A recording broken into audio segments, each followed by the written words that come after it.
Hello everyone, this is Kanika Sharma from Jai Shri Shyam class. Welcome to you all.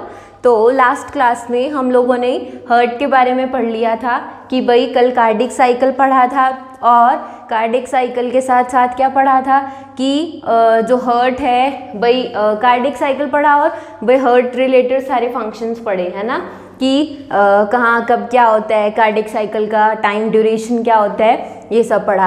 आज हम लोग पढ़ेंगे डबल सर्कुलेशन, यानी कि इसके अंदर क्या है कि सिस्टमैटिक सर्कुलेशन आएगा और पल्मोनरी सर्कुलेशन आएगा. तो इस डबल सर्कुलेशन में है क्या कि फ्लो ऑफ सेम ब्लड, यानी कि डबल सर्कुलेशन का मतलब ही ये है कि ब्लड का क्या होना, ट्वाइस टाइम फ्लो होना. तो flow of same blood twice through the heart, once in oxygenated form and other in deoxygenated form is called double circulation. यानी कि जो आपकी बॉडी में ब्लड है उसका टू टाइम यानी कि ट्वाइसली फ्लो होना है ना. कैसे कि हार्ट में से एक बार तो ऑक्सीजनेटेड फॉर्म में और एक बार डीऑक्सीजनेटेड फॉर्म में, इसी को हम क्या बोलते हैं, डबल सर्क्यूलेशन बोलते हैं. नेक्स्ट है it include systematic and pulmonary circulation. इस डबल सर्कुलेशन के अंदर टू टाइप्स के सर्कुलेशन इंक्लूड है. कौन कौन से? फर्स्ट है आपका pulmonary circulation and the second one is systematic circulation. तो फर्स्टली हम देख लेते हैं कि सिस्टमैटिक सर्कुलेशन में क्या है कि include flow of oxygenated blood. Systematic circulation के अंदर क्या है कि फ्लो होगा किसका, ऑक्सीजनेटेड ब्लड का. किसका फ्लो हो रहा है, ऑक्सीजनेटेड ब्लड का. कहाँ से? From the left ventricle to all parts of body. अच्छा देखो, ये लेट सपोज हार्ट है, हार्ट के 4 chambers, right atrium, right ventricle, left atrium, left ventricle. तो इसने क्या बोला है कि सिस्टमैटिक सर्कुलेशन में इंक्लूड है कि ऑक्सीजनेटेड का फ्लो होना किधर से, लेफ्ट वेंट्रिकल से सभी पार्ट्स में है ना, यानी कि to all parts of body. And deoxygenated blood from various parts to the right atrium. और देखो लेफ्ट वेंट्रिकल के अंदर कैसा ब्लड है, ऑक्सीजनेटेड, जब भी तो सारी बॉडी में मूव कर रहा है ना. और जो हमारी बॉडी के अंदर डीऑक्सीजनेटेड ब्लड है वो सारा का सारा कहाँ, यानी कि किधर से एंटर करेगा, राइट एट्रियम से. देखो ये लिखा है ना, and deoxygenated blood from various parts to the right atrium. और जो डीऑक्सीजनेटेड ब्लड है वो एंटर राइट एट्रियम में करेगा है ना, किस चीज़ के लिए, ऑक्सीजनेटेड होने के लिए. और जो लेफ्ट वेंट्रिकल में ऑक्सीजनेटेड ब्लड है वो तो हर बॉडी पार्ट में क्या करेगा, मतलब एक तरीके से ये होगा कि ऑक्सीजनेटेड ब्लड क्या है, लेफ्ट वेंट्रिकल से हर ऑर्गन में सप्लाई हो जाएगा. ये हो गया. नेक्स्ट लिखा है all systematic circulation starts from aorta. यानी कि स्टार्ट कहाँ से होता है, कोई भी सिस्टमैटिक सर्कुलेशन ऑरेटा से and ends at the superior Veena cava. और एंड किधर होता है, सुपीरियर वीना कावा में, इंफीरियर वीना कावा और coronary sinus to right atrium. यानी कि पल्मोनरी सर्कुलेशन है वो आपका स्टार्ट होता है ऑर्टा से और एंड किधर किधर होता है, सुपीरियर वीना कावा में या इंफीरियर वीना कावा में या कोरोनरी साइनस से राइट एट्रियम में क्या होता है, एंड होता है. किसका, सिस्टमैटिक सर्कुलेशन का. The systematic circulation provide. अब इसे जो सिस्टमैटिक सर्कुलेशन है ये आपकी बॉडी में क्या क्या प्रोवाइड कराता है, it provides oxygen, nutrients and other substances to the tissues. किसको, टिश्यूज को. And take CO2 and other harmful substances away for removal. और क्या कराएगा भाई, आपकी बॉडी के लिए CO2 क्या है, हार्मफुल है, जब भी तो वो क्या है, कंटिन्यू एक्सपायर होती रहती है. जैसे इंस्पिरेशन में क्या होता है, हम O2 को इनटेक कर रहे हैं और एक्सपिरेशन में क्या होता है कि हम कंटिन्यू CO2 को रिलीज आउट करते रहते हैं है ना. तो इसमें क्या बोल रहा है कि जो सिस्टमैटिक सर्कुलेशन है वो क्या करेगा, ऑक्सीजन प्रोवाइड कराएगा, न्यूट्रिएंट्स प्रोवाइड कराएगा और अदर सब्सटेंसेस प्रोवाइड कराएगा. किसको, टिश्यूज को. और जो CO2 और जो अदर हार्मफुल सब्सटेंसेस हैं उनको क्या करेगा कि रिमूवल कर देगा, किधर से, बॉडी से. नेक्स्ट है आपका पल्मोनरी सर्कुलेशन. तो ये पल्मोनरी, इस पल्मोनरी सर्कुलेशन में क्या है कि फ्लो ऑफ डीऑक्सीजनेटेड ब्लड, कहाँ किसका फ्लो होगा, डीऑक्सीजनेटेड ब्लड का फ्लो होगा कहाँ से, from right ventricle to the lungs, यानी कि लंग्स। अच्छा ध्यान रखना कहीं भी पल्मोनरी नाम आए ना तो इट मीन्स ये किससे रिलेटेड है, लंग्स से रिलेटेड है। जैसे कार्डियक किससे रिलेटेड है, हार्ट से रिलेटेड है। पल्मोनरी का अगर नेम आ जाए तो इट मीन्स ये किससे रिलेटेड हो गया, लंग्स से रिलेटेड है। तो फ्लो ऑफ डीऑक्सीजनेटेड ब्लड यानी कि राइट वेंट्रिकल से किधर फ्लो करेगा, लंग्स में। किधर फ्लो करेगा, राइट वेंट्रिकल से जो डीऑक्सीजनेटेड ब्लड है वो लंग्स में मूव करेगा। And the return of oxygenated blood from the lung to the left atrium, और जो ऑक्सीजनेटेड ब्लड है वो किधर से आएगा, लंग्स में से, यानी कि जो राइट वेंट्रिकल है वो तो क्या करेगा, डीऑक्सीजनेटेड ब्लड को लंग्स में लेके जा रहा है, ठीक है।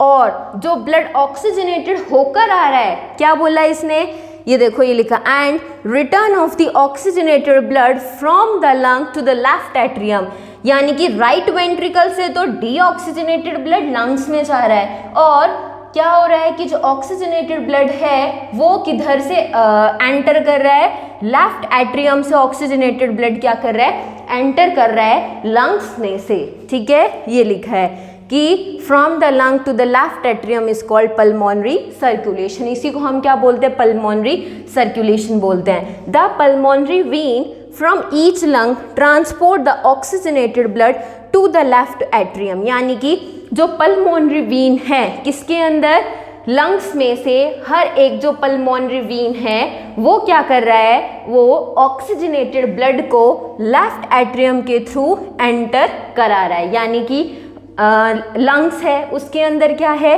कि जो हर एक, यानी कि 2 पल्मोनरी वीन है, देखो 2 pulmonary vein from each lung है ना, क्या करा रहे, transport the oxygenated blood to the left atrium. ये देखो हार्ट है, राइट एट्रियम, यहाँ क्या हो जाएगा, right ventricle, left atrium, left ventricle, तो यहाँ से क्या एंटर हो रहा है, क्या एंटर हो रहा है, ऑक्सीजनेटेड ब्लड कहाँ से आ रहा है, लंग्स में से आ रहा है, टू द लेफ्ट एट्रियम। ये है next, double circulation prevents the mixing of oxygenated and deoxygenated blood. तो यानी कि ये एक तरीके से ये बोल सकते हो फीचर है किसका, डबल सर्कुलेशन का, या ये बोल सकते हो कि फ़ायदा है। इससे क्या है कि जो डबल सर्कुलेशन है इसमें देखो फ़ायदा ये है कि जो आपका ऑक्सीजनेटेड ब्लड और जो डीऑक्सीजनेटेड ब्लड है वो क्या है, मिक्सिंग से बचता है, और जो आपका बॉडी टेम्परेचर है उसको भी मेंटेन करता है। तो ये सब क्या है, डबल सर्कुलेशन के फीचर्स हैं, है ना। लिखा है ना, double circulation prevents the mixing of deoxygenated and oxygenated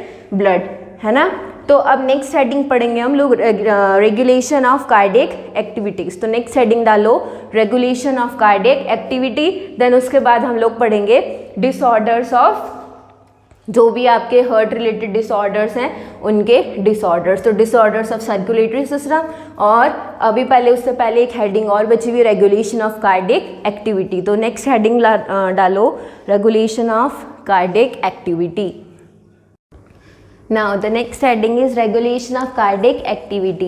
तो देखो ये लास्ट हेडिंग है, उसके बाद ये डिसऑर्डर्स नॉर्मली तो आपने हर चैप्टर में पढ़े हैं, डाइजेशन में भी पढ़े हैं, रेस्पिरेशन में भी पढ़े हैं, तो अब यहाँ पे भी पढ़ने ही पढ़ेंगे, है ना। तो ह्यूमन फिजियोलॉजी में लास्ट तक ही डिसऑर्डर्स तो पढ़ने ही होते हैं लास्ट में।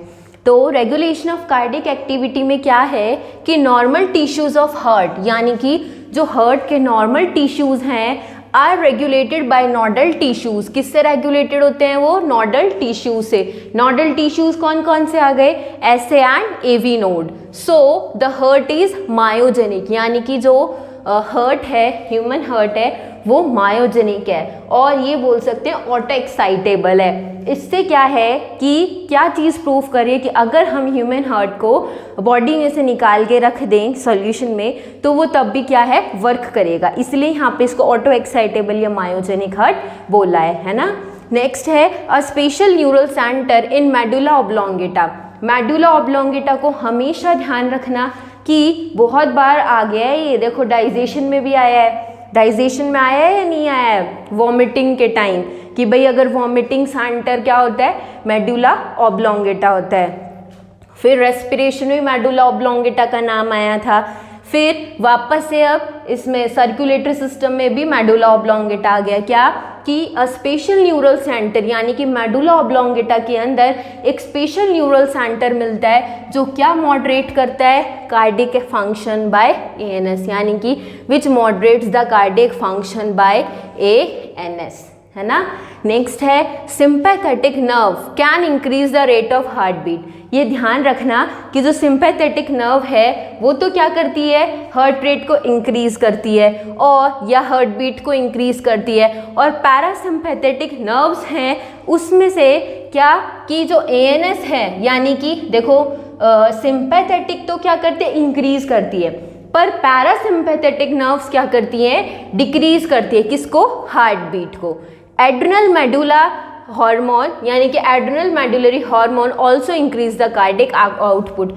यहाँ एड्रिनल मेडुलरी हार्मोन से ये ध्यान रखना, मतलब ऐसे ध्यान रखो, ये हार्मोन्स वाले चैप्टर में पढ़ेंगे कि अगर कोई सडनली जैसे आपको बोल दें कि इतने लोगों के बीच में स्पीच देना है, तो क्या आपका हार्ट रेट ऐसे इंक्रीज हो जाती है ना, हार्ट बीट, अपन कैसे बोलेंगे, क्या होगा, या कोई सडन आपको सिचुएशन दे दी जाए कि ऐसे हो गया, तो क्या आप थोड़ा डर जाते हो ना, तो तब भी क्या हार्ट बीट क्या इंक्रीज हो जाती है, तो वो सब एड्रिनल मेडुला हार्मोन की वजह से होता है। तो इसलिए बोला adrenal medullary hormone also increase the cardiac output. Next है डिसऑर्डर। अब डिसऑर्डर फर्स्ट है हाइपरटेंशन, यानी कि हाई ब्लड प्रेशर।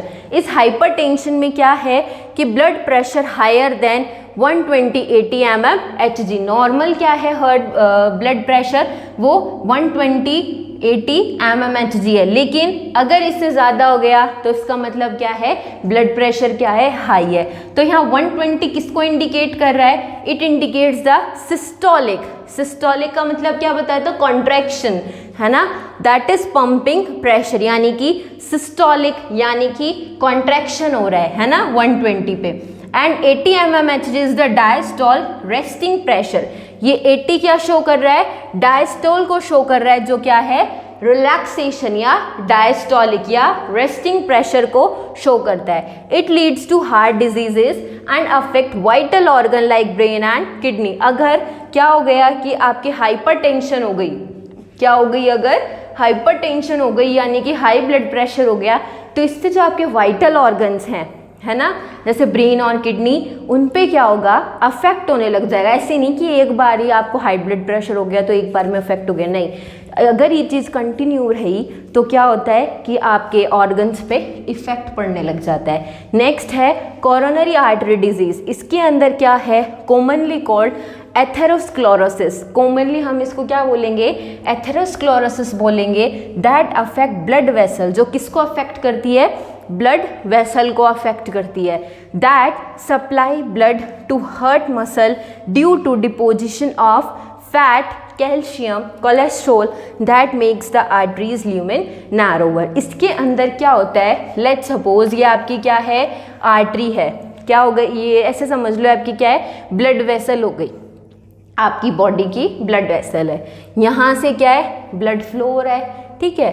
अगर क्या हुआ, आप लोग ज़्यादा फैटी खाना खाते हो, है ना, या ज़्यादा कैल्शियम हो गया, तो वो क्या है, धीरे धीरे आपकी जो ब्लड वेसल है यहाँ पे स्टोर होने लग जाएगा धीरे धीरे, है ना। तो या तो जैसे अभी तो कम हुआ है, या और ज़्यादा मान लो, तो और ज़्यादा जब होने लगा तो यहाँ पे क्या है, ब्लड को फ्लो होने में क्या है, एरिया कम हो जाएगा। एरिया कम हो जाएगा तो क्या है, कभी इस चीज़ को नोट किया है कि जब एरिया कम होता है तो स्पीड ज़्यादा हो जाती है ना। तो यहाँ पे अगर यहाँ तक क्या है, फैट का डिपोजिशन हो गया, इधर वाली वॉल से भी और इधर से भी, तो ब्लड का फ्लो तो इस पतली सी एरिया में ही होगा सिर्फ। तो भाई जब एरिया क्या हो गया, कम हो गया, तो इसका मतलब ब्लड के फ्लो की स्पीड ज़्यादा हो जाएगी। ज़्यादा हो जाएगी तो वो भी क्या, एक तरीके से आपका हाइपरटेंशन में आ जाएगा। इससे क्या, वाइटल ऑर्गन्स अफेक्ट होने लग जाएंगे। तो इसमें क्या बोला है कोरोनरी आर्टरी डिजीज में कि जो आपकी हार्ट मसल है, यानी कि लिखा है ना कि that affect blood vessels that supply blood to heart muscle, यानी कि जैसे ये ब्लड वेसल है तो ये ब्लड कहाँ जा रहा है, हार्ट मसल्स के, यानी कि हार्ट जो ये लिखा है that affect blood vessel that supply blood to heart muscle, जो वेसल ब्लड वेसल है आपकी हार्ट मसल तक ब्लड पहुंचा रही है, उस पे अफेक्ट होने लग जाएगा। क्या क्या इफेक्ट है, जैसे कि deposition of calcium, fat, cholesterol, जिससे क्या होगी, जो ये आपकी आर्टरी है, जो ब्लड वेसल है, ये देखो, ये यहाँ पे हम स्टोर होने लगी फैट। अब जब धीरे धीरे इधर से भी फैट स्टोर होने लगा तो जो ब्लड का जो फ्लो है उसमें क्या है, प्रॉब्लम आने लग जाएगी। इसी प्रोसेस को हम क्या बोलते हैं, एथेरोस्क्लेरोसिस। नेक्स्ट है एंजीना। इस एंजीना के अंदर क्या है, it is also called angina pectoris, acute chest pain, यानी कि चेस्ट पेन होता है due to less supply of O2 to heart muscle, यानी कि ऑक्सीजन की सप्लाई है जो हार्ट मसल्स है उसको कम मिलती है। इट में occur in elderly male and female, इसकी कोई एज नहीं देखी जाती है, मतलब एल्डर मेल एंड फीमेल को भी हो सकता है, एजेड को भी हो सकता है, क्या, एंजाइना पेक्टोरिस। इसके अंदर क्या है कि जो हार्ट मसल्स है उसको ऑक्सीजन की सप्लाई क्या है, इनसफिशिएंट अमाउंट में होती है, जिससे पेन होने लग जाता है। It occurs due to restricted blood flow, ये किसकी वजह से होता है कि ब्लड फ्लो ना होने की वजह से भी होता है। अब हमने ये 3 तो पढ़ लिए, नेक्स्ट हम पढ़ेंगे हार्ट फेलियर। तो नेक्स्ट हेडिंग डालो, फिर पढ़ेंगे कोरोनरी थ्रोम्बोसिस। तो हेडिंग डालो, क्या हेडिंग डालनी है, हार्ट फेलियर, फिर next coronary thrombosis and then chapter finish. Now the last heading is heart failure. Heart failure के अंदर क्या है कि जो हार्ट है वो does not pump enough blood to meet the requirement of body, यानी कि जितना ब्लड क्या है हार्ट को मिलना चाहिए उतना ब्लड क्या है नहीं मिल पाता है। तो ये लिखा है ना, heart does not pump enough blood, यानी कि हार्ट क्या है, जितना इनफ ब्लड उसको पंप करने के लिए चाहिए उतना मिलता नहीं है, उतना मिलेगा नहीं तो क्या होगा, it is also known as congestive heart, जिससे क्या होगा, कॉन्जेस्टिव हार्ट क्या सिचुएशन होने लग जाएगी, heart failure, because congestion of lung is one of its causes. यानी कि सीधी सी बात है कि जितना ब्लड चाहिए पंप होने के लिए हार्ट को उतना अमाउंट में नहीं मिलता है, इसको हम बोलते हैं heart failure.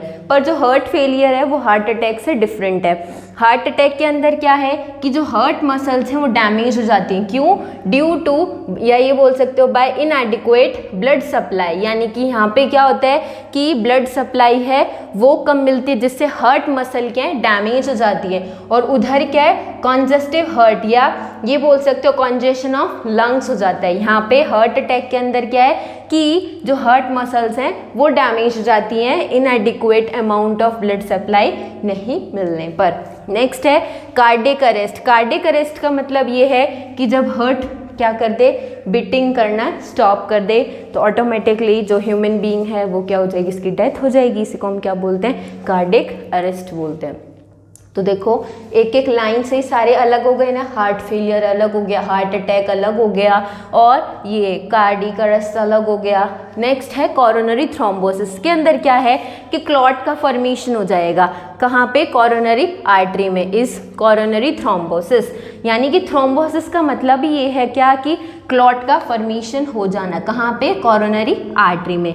It occurs most frequently in the left anterior descending coronary artery, और ज़्यादातर ये कहाँ होता है, left anterior descending coronary artery में। आपकी बुक में है नहीं कोरोनरी थ्रोम्बोसिस, पर कोई नहीं, एक्स्ट्रा में पढ़ लीजिए, शायद नहीं है कोरोनरी थ्रोम्बोसिस, है ना।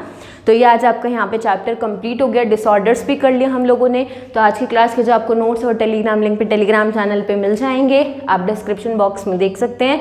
और कोई भी प्रॉब्लम हो तो you can ask on comment section. Next chapter हम लोग excretory system and its products वो स्टार्ट करेंगे, है ना। तो नेक्स्ट क्लास में फिर मिलते हैं।